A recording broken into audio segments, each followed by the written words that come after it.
Innovative.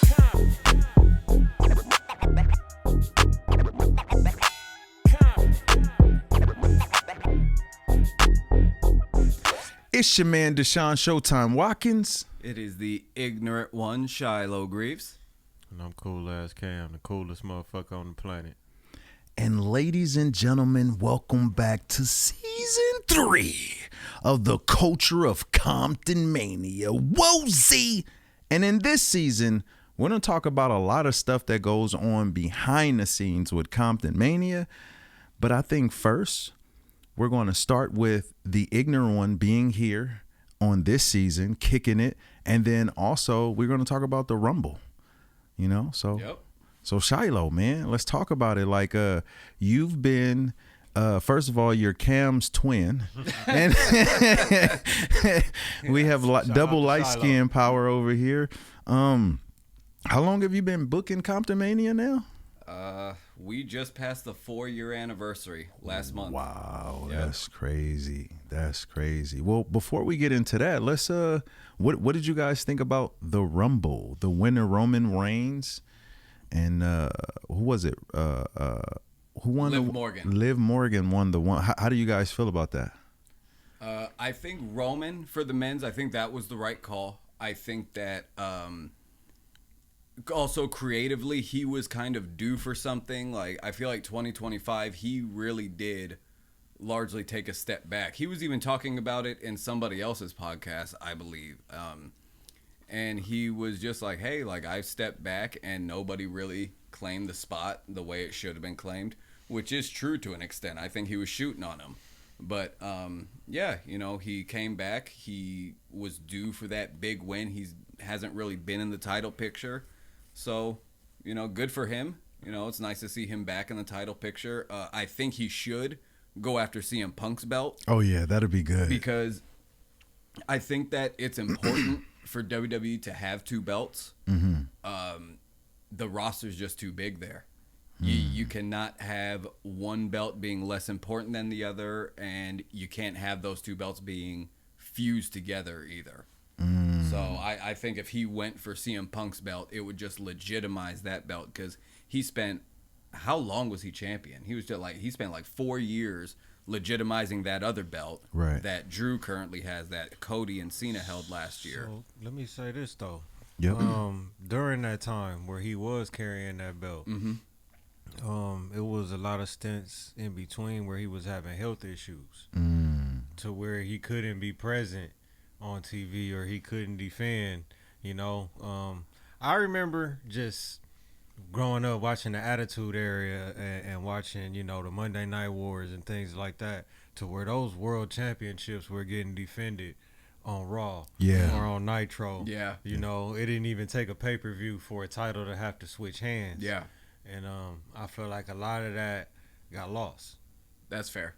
And I think that was why they created the other title. And the thing is, I understand why the other title gets buried, because the way they went about bringing the new title, I think they literally brought that new world title, and specifically, like, I think Triple H or Vince, I forgot who came out, they just said, well, Roman's been holding it for so long, he's earned the right to be on a limited schedule. So, you know, we're just going to create this other belt for the guy. And it's just like, and it just looked like the here nigga damn title, you know. Like, it was just like, that sounds like a rap song. that's really what it feels like, you know? Here nigga damn title is wild. Like, that's really Damn. so, you know, like, and that's, you know, so I think that, you know, Punk holding it, that helps. Having Roman and Punk fight over. Also, shout out to Seth Rollins. I think Seth Rollins did a great job holding that title. He worked his ass off. I think he was the MVP of that whole year when he held that. So, yeah, that was my thought. Well, he was the first one to have it, right? Wasn't he? He was. Yes, he was. I believe. He was, and he worked hard. Yeah, you got so many top guys in one organization. And I'm saying both brands, when you just think about the brands in themselves, you know, and everybody is deserving because they all come in and they work their ass off day in and day out, every show. How do you, well, damn. I feel like we got to wait until the booking part to really get into that. Well, let me say this, though. was talking about Gunther because he was part of the last two in the Rumble, right? And then he wrestled AJ Styles earlier. Yeah. Like for him to be able to do double duty like that, I think that's pretty phenomenal. What number did he enter at? I don't remember, actually. I don't remember where he came in at, but I think that makes a difference. Yeah, this isn't the first year though that he's finished in the last two. This may be a second, possibly even third time. Now, had he been like number 2 and ran the gauntlet, I don't know. Maybe I feel it in a different type of way. He did it. I think he did it 2 years ago where he was number 1 and ran the gauntlet, but then got eliminated last by Cody, I believe. So yeah, but that's just. Man, and going back to what you said with Roman going after Punk, I think there's a lot of meat on that bone from the story, the Shield. Absolutely. You can go all the way back to that, and that's something that I wanted to see probably like 10 years ago. Definitely. So, I mean, that would be dope. That would be super, super dope. Is there how do you feel about Liv winning? Do you feel well, before I even go there, can I say that WWE, great job of having more black women and that's huge. Yeah. Even black guys too, most definitely, because when we were growing up, it was maybe one, maybe. Yeah. So shout out to them for that. Saying Obafemi dominated in the men's rumble for the time he was in there. Oh man, he's gonna be it something. was crazy. But then we talk about the women's rumble and Lash Legend. Absolutely. She was very dominant during the time she was in there, and I don't know. She eliminated some hitters He too. could have been deserving of winning by how dominant she was. I was rooting for her.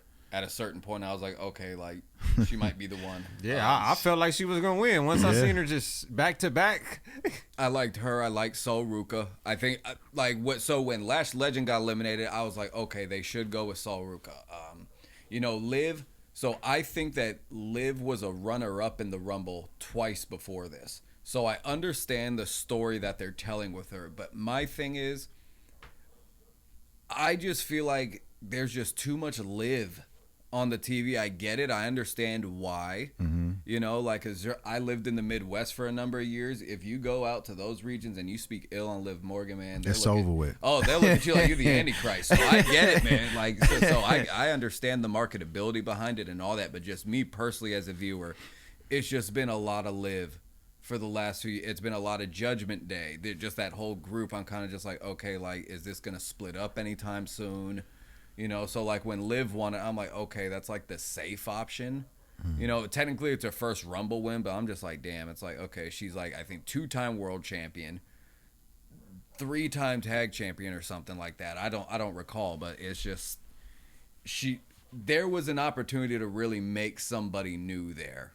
And I'm like, they kept it safe in the men's Rumble. I don't think they needed to also keep it safe in the women's Rumble. Who would you guys prefer to win? What woman do you think would have made sense to win if it wasn't Liv? So, there's also Tiff Stratton. She was making her return. So I was also thinking when I saw her come out, I'm like, okay, I wouldn't be surprised if she won. So, but what they did, I see what they did with her. They kind of created a story with her and Charlotte. Yeah, yep. Yeah. So they created certain storylines within the Rumble based on. I did notice that. Yeah. Certain face-offs that happen or certain little moments, it was like, okay, this is going to be a story moving forward. Yeah. So I couldn't be mad at that part. Yeah. Sorry. No, go ahead. But for me, really, it would have been Sol Ruka or Lash Legend. It was those two. Imagine she wins it the first time, Lash Legend. Or either That'd one of them. huge. Yeah, it would have been really nice. So that's. Yeah, but, I get it. Liv, she's, like, climbing that top of the mountain. She's, like, trying to make it, and, like, she finally grasps it. So I get it. But I'm just curious, like, is this Judgment Day thing? It's, like, it's not even beating a dead horse. It's, like, necrophilia on the dead horse at this point. So. That's why. Okay. Yeah. I think that's a good little synopsis of the Rumble. I think we did a little bit of that. Let's talk about booking Comptonmania now. Ooh. Let's like what are some of the issues? No, start with this. What is the job of a booker? There we go. Job of the booker. You have to organize the talent. You have to get with everybody on their schedules, see their availability. You're negotiating their rates. Then you're also putting the matches together. you're booking their creative. So when I was a wrestler, well, I still am a wrestler.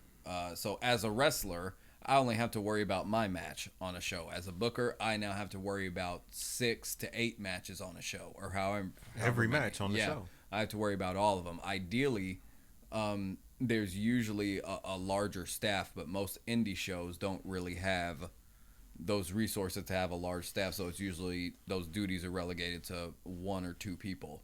But then even with that too, still, right, not to cut you off, you still got to coordinate with other people that are doing in between shit, whether it be like some entertainment in between or anything like that, to make sure that all the timing goes right for the show. Everything. Yeah. Everything. So, I have to organize that. I got to decide who wins, who loses. But usually that's not something that I decide by myself. That usually comes with the team. You know, Deshaun's involved with that stuff as well, and a number of others. So, yeah, it's usually not... that duty's not something I put on myself alone. That's too much stress. Yeah.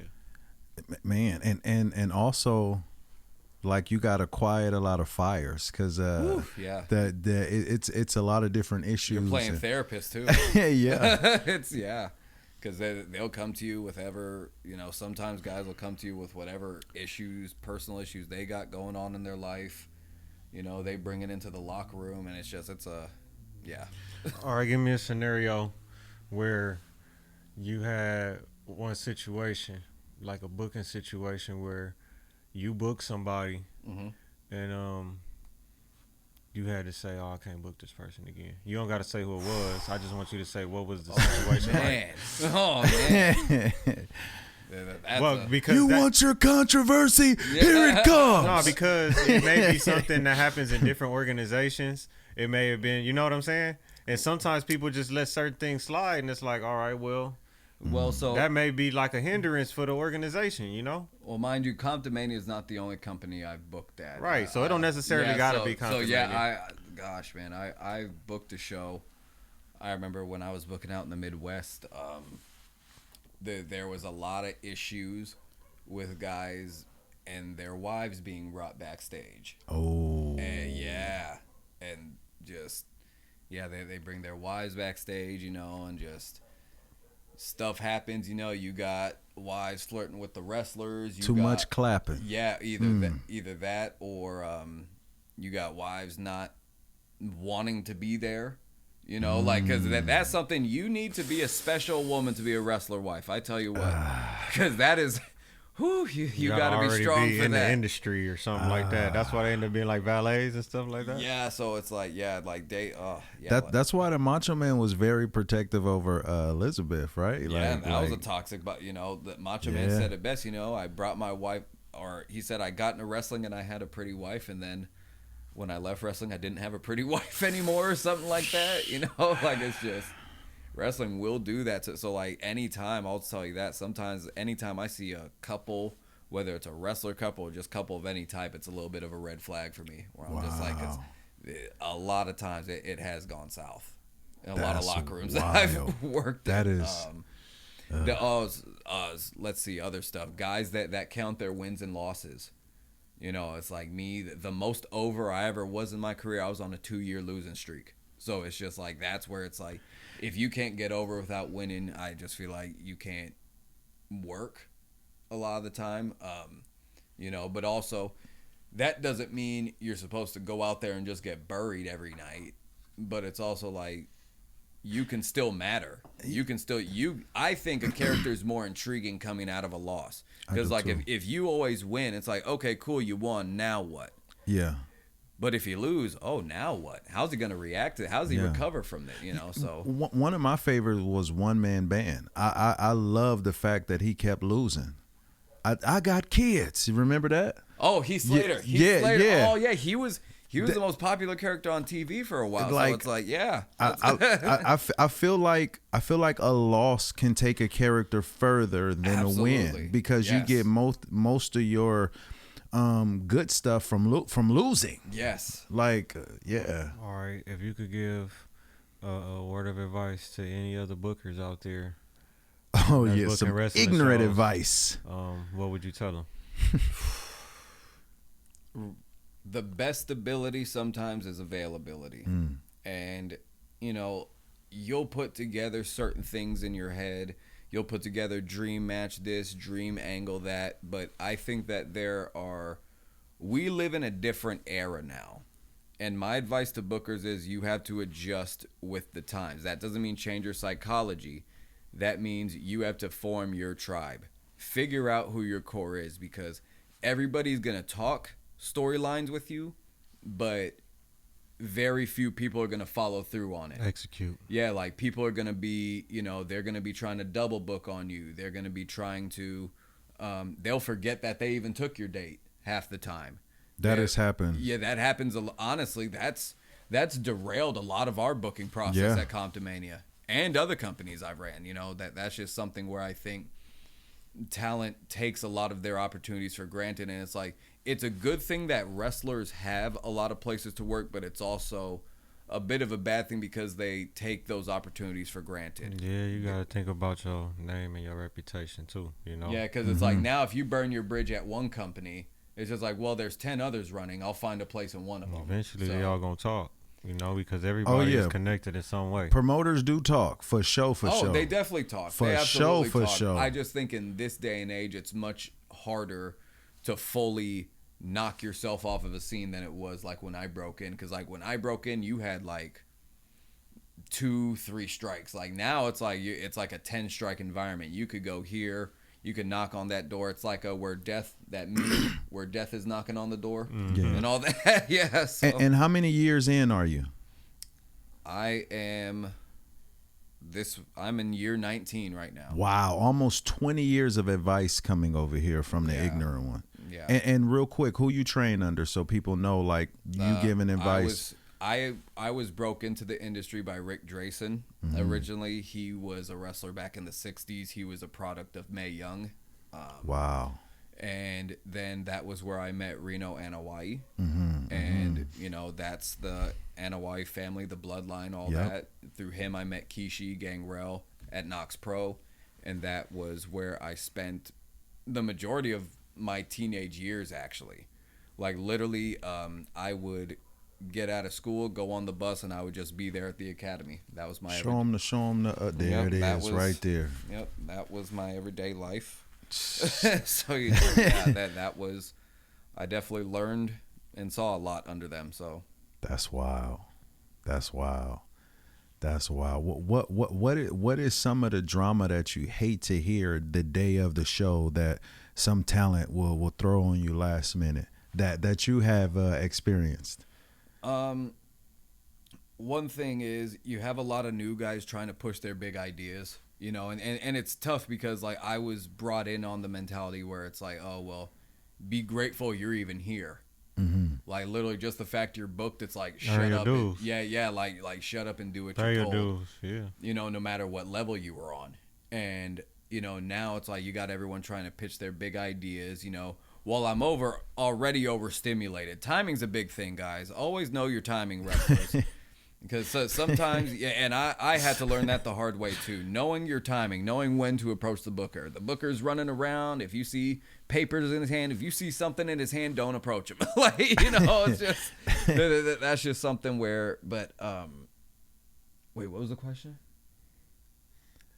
So what are some of the crazy things that people will not people, the talent will put on you? Oh, like the talent. Oh my, yeah. So that they'll bring their big ideas. Oh, they'll flake. The talent these days loves to flake. Oh my goodness.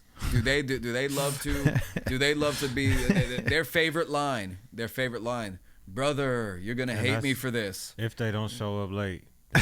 No, I swear, booking for wrestling feels like online dating. It's like you're dealing with. It's like when a girl texts you, it says like, "Oh, you're gonna hate me." Like, you know, like, "Oh, she canceled the plans." Damn.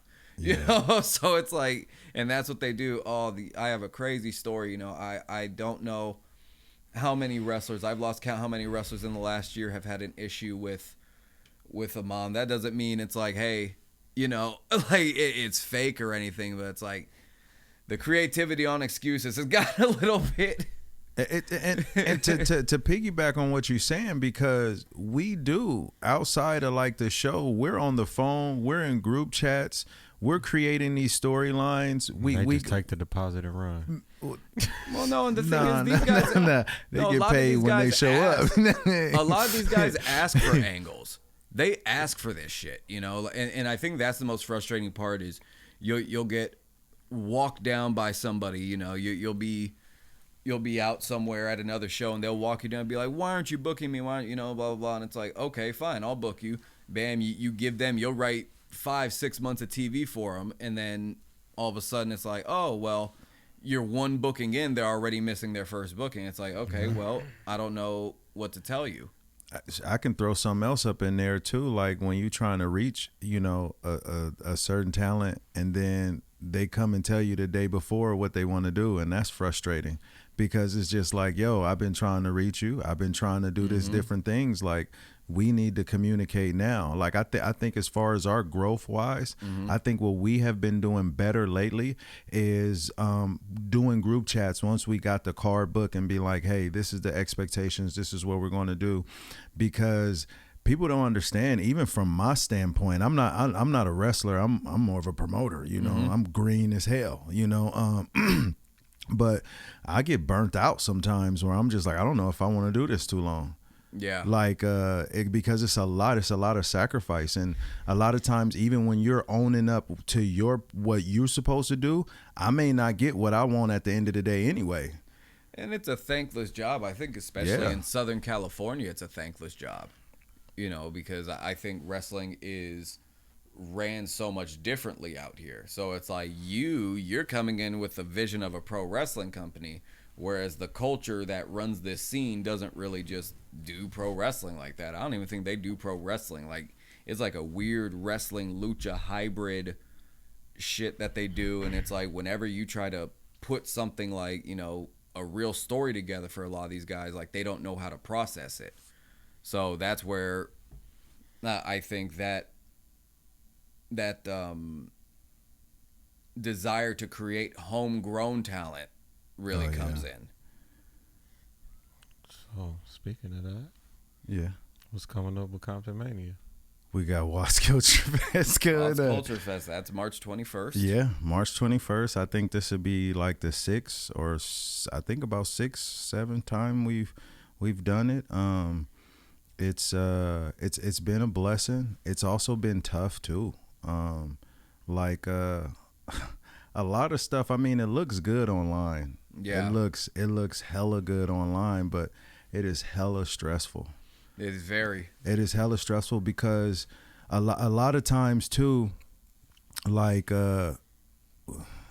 we learning on the fly, and a lot of the information. It's a lot, man. Listen, this season we finna give it to you. We finna give it to you this season. Like, it's a lot of adjustments.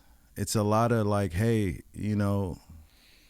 And it's just, we're also, I think the thing about Comptonmania that's so crazy is wrestling, you know, we've had this conversation before. Just wrestling has always largely left the hood behind. Yeah. Wrestling has always been kind of run by white folk.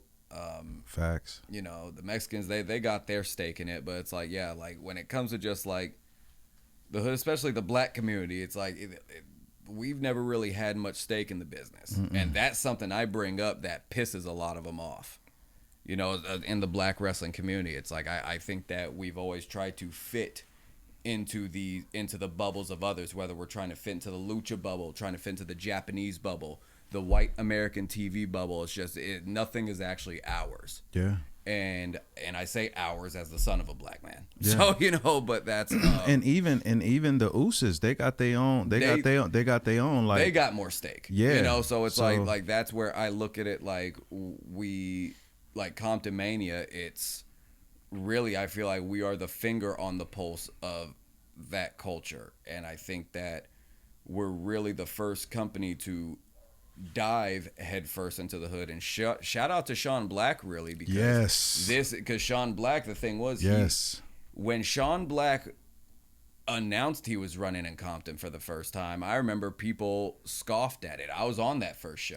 And people still like, damn, you guys are going out there. And I remember people saw the address, like, okay, like you're going into Compton. To a house. Yeah, this is in the hood.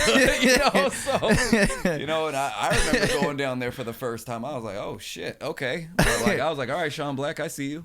You know, so, but you know, but I remember after that first night, I told him, I was like, there's something here, you know, and then 3 years later, I ended up becoming the booker of it. But it's just interesting to see how we cater to such a different audience. Like this audience does not pay attention to what's going on in indie wrestling. No. You know, our audience is also a little older. We have a lot of over 35s watching our show. But, you know, we are trying to target other demographics as well. But either way, this is still where I think we're just so much different. Nobody else has targeted this demographic. Nobody community. Yeah, absolutely. Yeah. And also, let's talk about the Compton Youth Build that we did when we went to the Compton Youth Build, where it was a lot of troubled kids who last chance may not graduate.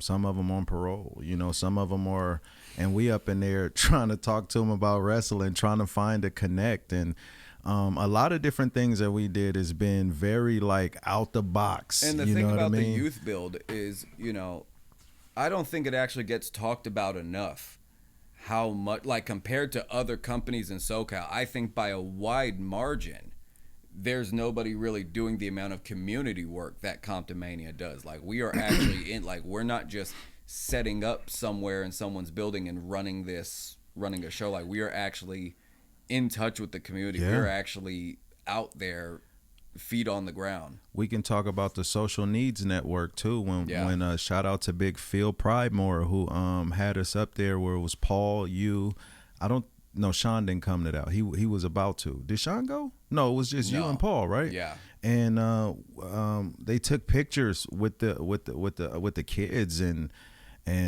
like that's been a whole MO of just being out there, being in the community, and dealing with all these different things. When we first started the Comptonmania, I had no clue that we were going to be going into all these different fields. What do you think? What do you think the advantage that Comptonmania may have just by doing community work, or is there an advantage? Like you said, it's a thankless job. What are some of the things that you feel like the sacrifices that you had to make? I think there's more intimate connections, and I think that intimate connection is going to mean a lot for where the wrestling business is going, because WWE, they're always going to be McDonald's, right? Absolutely. They're always going to be there, but it's like they have lost a lot of goodwill from people over the last few months, last few years. You know, I think that a lot of people have been priced out of their product. I think that the product has also become so advertiser based. Like, and I get it. I understand the business behind it, but there is a such thing as being too advertiser based to the point where it's like your product loses its soul. And that's kind of like, and I noticed really when the Netflix switch happened. Like when that was when like everything, like just the entire I like the way the cameras changed, the formatting of that. Camera looks amazing. Yeah, camera work looks amazing. I love that part of it. But when it comes to when it comes to just the oversaturation of advertising, the brand's like, okay, it's too much. It's too much. And you know that the wrestlers, they don't really act with much soul either. So that's just where I look at what we're doing as having much more of a soul to it. Okay. And let me ask you this question. What do Comptonmania look for when they're booking talent? Well, it goes back to us having a different demographic. You know, it's like, okay, one, how are you going to act when you come around these parts? Like, it's one of those, like, if you're going to be acting scared of everyone, if you're going to act like you've never been to the hood before, it's like, you don't know how to conduct yourself. Yeah, like, you know, like that's where it's like, okay, like I'm not trying to really deal with that. Like, for example, like when you want to antagonize a fan, Like, do it in a way. Don't Yeah. like that's the thing. This isn't your average wrestling show. Wrestlers love to touch fans now. Wrestlers love to throw water on people. They love to push them. They love to throw their stuff around. No, like this crowd will touch back and fight back. and it's one of those things where you definitely have to be careful. You got to mind yourself at these events. You know, we're definitely looking for somebody that has that care, for somebody that's actually all in. And it's hard because in indie wrestling, I understand what it is to go up that ladder. Mm-hmm. You're trying to get your stripes and you're trying to just get as much as you can. So it's like you're not really like every place just seems like another booking. It's like I can't have people treating this as just another booking because there's just too much effort and just too much, I think, cultural significance to treat it as such. Absolutely. Let's see, what else do we look for? I think too, at the end of the shows, talk to the fans, take pictures, like whether if you heel or babyface, like you never know, like some of these kids and some of these grown ass people look up to you. Yeah. Like I know me, look, I've been doing this 6 years now. Mm-hmm. I still get nervous around wrestlers. Like I still get freaking nervous. Yeah. Like because it's just like as a kid, these were the guys that made me not unalive myself. Yeah. Like it's bigger than a lot of different things. So it's important for you to get with the people. And you form your own bond with them too. That's the other thing. I think anyone that comes and works for us, I take it very serious. Mm-hmm. You know, it's like I take it as your literal life is in our hands. So it's like, okay, like I'm gonna at least try my best to make your time with us worthwhile. But like, and I think that's probably why I take it personal when it seems like oh hey, like when it feels like we're being big timed by talent. So you know, communication's key. Don't leave our messages sitting on sent or read for 3 days before getting back being like, oh hey, I'm available. You know, communication's important. Yeah, because if you don't respond, we're going to the next option. Yeah, so decisions have to be made. Yeah. And we're starting to do content days too. So guys, you're gonna see a lot of stuff with Comptonmania this year. We're just skimming the surface. Yeah, right but listen, this season we're going to go there. We're going to show you footages of what happened in the past. We're going to show you different things of how we responded behind the scenes, and we're going to unleash it. Yeah, we're going to unleash it. This is just the opening. Nigga said footages. Oh yeah, we finna unleash it, bro. We about to open it up because I don't think people really understand like Shiloh, Cam, all the people behind stages. We go through the gauntlet, bro. Yeah. We be going through the gauntlet, dog. The ghetto gauntlet. Yeah. So, for sure. Yeah. I think this has been a great, season 3, episode 1 of the Culture of Comptonmania. Just the start, guys. You know what I'm saying? Lots of ground to cover. Cool ass Cam, what you got to say, man? Cheers to a new season. Absolutely. We in here, man. The culture. And we gonna keep going. What do we say? Season 3? I guess so. Yeah. Yeah, man. Season 3. Until many more. Come.